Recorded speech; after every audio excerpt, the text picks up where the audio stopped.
Today we're going to talk about assigning oxidation numbers. Sometimes this is simplistically referred to as charges on these elements, but this oxidation number is just a way of keeping track of electrons that are being lost or gained. And we can tell a lot about the oxidation number of elements just by their location on the periodic table and the state that they're in. For instance, with these rules that you see here, the oxidation number of any free element, and that includes diatomic elements, is always 0. So if you have, for instance, just plain iron, elemental iron, oxidation number is 0. If you have just plain arsenic, oxidation number 0. If you have a diatomic element, any of our 7 that we've talked about, hydrogen, nitrogen, oxygen, fluorine, chlorine, bromine, or iodine, as diatomic elements, those are 0. There are a couple of other ones that I also want you to be familiar with that exist in nature. P4 is 0 and S8, a form of sulfur, is 0. So those are all considered to have an oxidation number of 0. In addition, the sum of the oxidation numbers of all of the atoms in a compound is always equal to 0. So if you have any compound, whether it's NaCl or something with polyatomic ions like FeNO3, 3, all of those oxidation numbers have to combine, both positive and negative, to equal 0. If you have a polyatomic ion, on the other hand, the oxidation number of all of the atoms in a polyatomic ion is always equal to the charge of that ion. For instance, if you have NO3 with a negative charge, then when you add up the oxidation numbers of nitrogen and 3 oxygens, you're going to come up with a -1 total. If you've got ammonia, NH4 with a positive charge, if you add up the nitrogen and the 4 hydrogens, then you're going to come up with a +1 for an oxidation number. PO4, which has a 3 negative charge, phosphate, if you add up the oxidation numbers of each element in that compound, it's going to come out to be a -3. So all of those polyatomic ions add up to their charge, the total charge on that ion. Some other rules that are always true: the oxidation number of all of the elements in group 1A on the periodic table except hydrogen is always +1. The oxidation number of all of the elements in group 2A is always a +2. So these 2 rules are what I call always rules, always true rules. These we've seen before in the next one. These transition metals, even though transition metals are notorious for having different oxidation numbers, and we've done common ion charges before, these always have the same oxidation number. Aluminum is always a +3. Cadmium is always a +2. Zinc is always a +2. And silver is always a +1. When we have the next few rules, these are some rules that are a little bit variable depending on the circumstances. For instance, it says that the oxidation number of hydrogen atoms is usually a +1. However, in a hydride, the oxidation number of hydrogen is a -1. Now, how do we know it's a hydride? A hydride is a metal hydrogen compound. It always has a metal first and then hydrogen last. So a hydride might be NaH would be a hydride because it has a metal with hydrogen.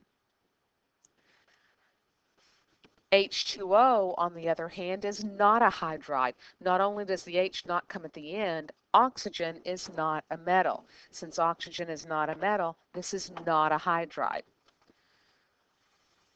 So in these compounds, the oxidation number of the hydrogen is a +1. Excuse me, I'm sorry, a -1 because it's a hydride. all other places, all other types of compounds, it's a +1.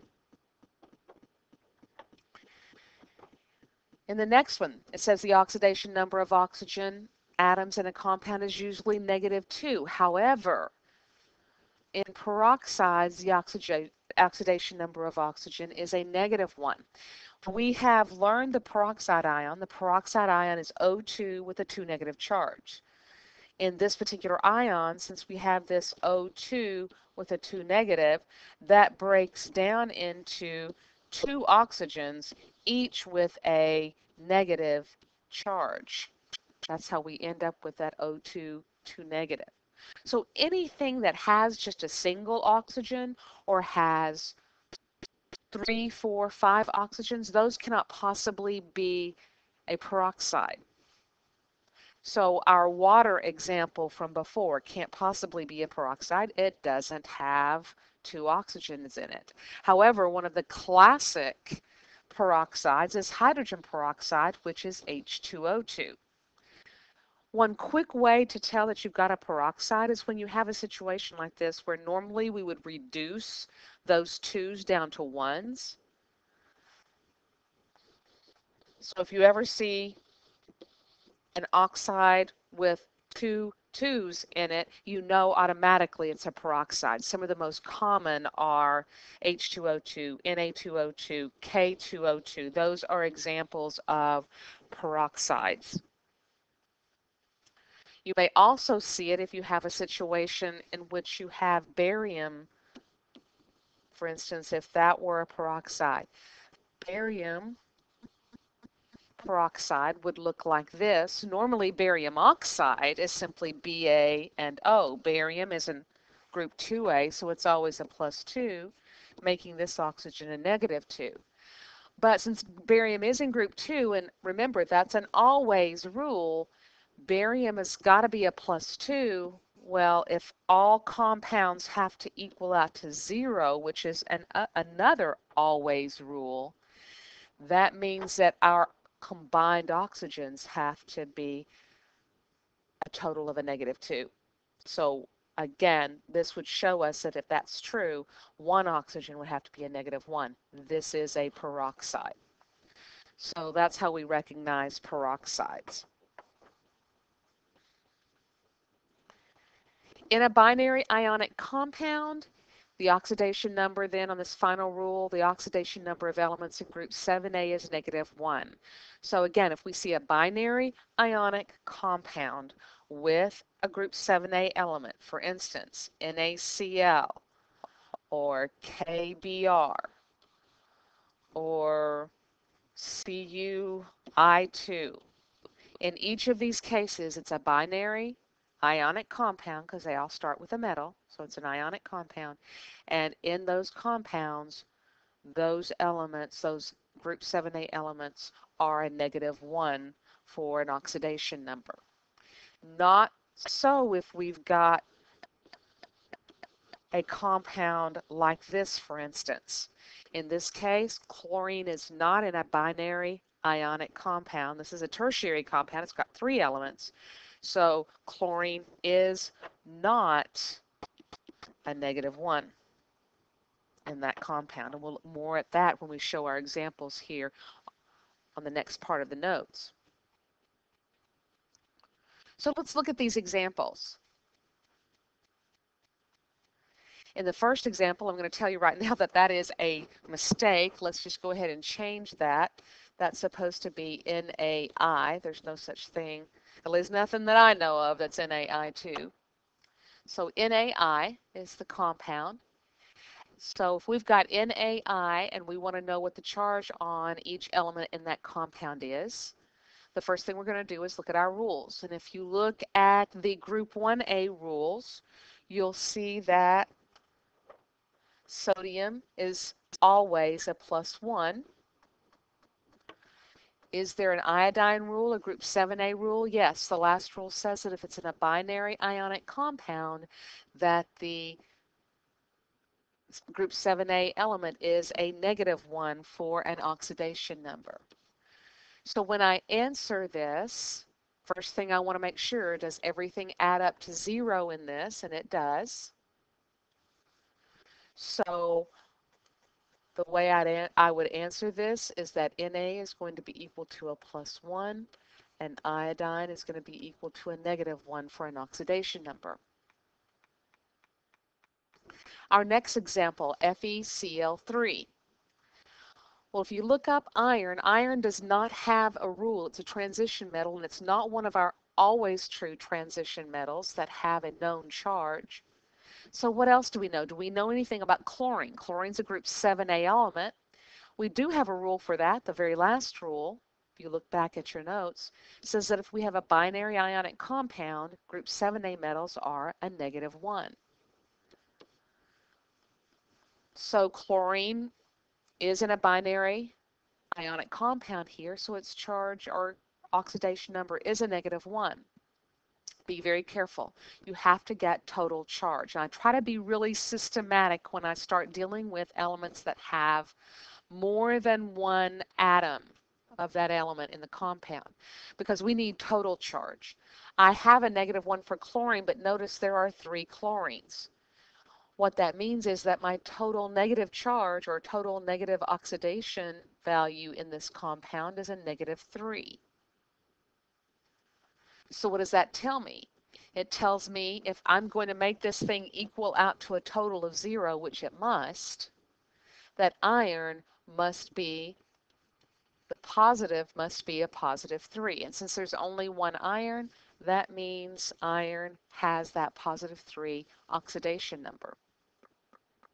So I try to be really systematic once I get to these more complicated problems of making sure that the total is on bottom and that the individual charges are on top. Now that's important because when I report these, I want to make sure that I report individual charges. So how am I going to report these values? I'm going to say that F is equal to a +3, but I get people that miss this over and over again because they'll write down that chlorine is equal to a -3.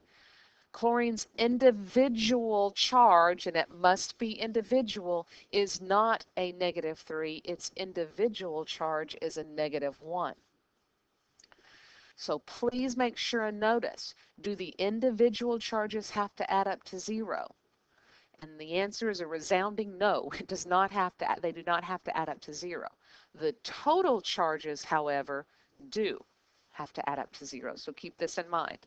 So this is what I would report, this part right here, for each of those answers. Okay, so going on. Bromine, what would bromine be? It is a diatomic element, a free element, therefore its oxidation number is going to be 0.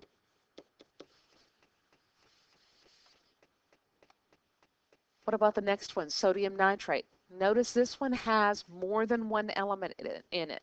As long as we have a rule for at least 2 of these, then we can figure this out in a fairly simple manner. So we look at it and we see, do we have a rule for sodium? And the rule for sodium, since it's group 1A, is an always rule, +1 for sodium. What about oxygen? Oxygen, unless it's a peroxide, which this can't possibly be because it's O3, oxygen must be a -2. Now be careful because we have to take into account total charges. Since there's only one sodium, the total charge is +1, or total oxidation number is +1 for sodium. But since there are 3 oxygens, think about it. What would be the total oxidation number for the oxygens? Hopefully you came up with -6. And this entire compound for total oxidation number, total charge, has to be 0. So what does sodium have to be? +5, because the +6 and the -6 have to balance out to 0. So how do I report this? I report that sodium is equal to +1. Since there's only one nitrogen, that means that one nitrogen is +5. So the nitrogen is positive 5. The oxygen is negative 2.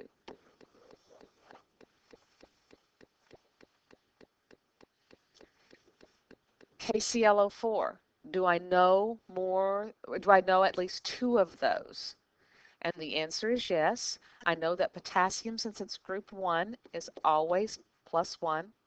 I know that oxygen is not a peroxide there because it's O4. It's going to be a negative 2. Make sure you get totals. Individuals on top, total on the bottom. So potassium on the bottom is plus 1 for a total. Since there are 4 oxygens, though, what would be the total oxidation number for the oxygens? Negative 8. That's hopefully what you came up with. See if you can decide really quickly what the charge or oxidation number of chlorine would have to be. Hopefully you came up with a positive 7 for the oxidation number of chlorine. Reporting that, potassium's individual charge is plus 1. Chlorine's individual charge, since there's only one of them, its individual charge is plus 7 as well. And oxygen's individual charge, guys, I cannot tell you the number of times I've seen people put negative 8 here. That is not the individual charge. The individual charge is negative 2. Make sure you put the individual charge there. On the next one, we have zinc with dichromate. Do we know at least 2 of these elements? At first glance, you might think, well, zinc is a transition metal, so we don't know that one. But wait a second. Yes, we do. It's one of our always true charges. Zinc is an always plus 2 if you look back at your rules on the previous page. Oxygen, again, can't possibly be a peroxide because it's O7, negative 2 for oxygen for an individual charge. Make sure you find totals. There's only one zinc, so the total zinc oxidation number is plus 2. The oxidation number for oxygen, the total, since there are 7 of them, is negative 14. So what will our total charge on chromium, or chromium, or our total oxidation number on chromium be? And the answer to that, hopefully you came up with, was positive 12. Now be careful on this one. We know the individual on zinc, there's only one of them, so it's a plus 2. Chromium, I've seen tons of people put plus 12 there, but look at what's different about chromium. There are 2 chromiums this time. Since there are 2 chromiums, that equal out to a positive 12. What does 1 chromium have to equal? Hopefully you got positive 6. So the individual charge on chromium is a plus 6, and on oxygen is still a negative 2. So there's our reported answer for that one. Na2O2, do you see anything on that one that rings a bell? Well, hopefully you notice that it's a 2-2. And 2-2s, when oxygen is involved, is pretty much, with the other elements of metal, going to be a peroxide.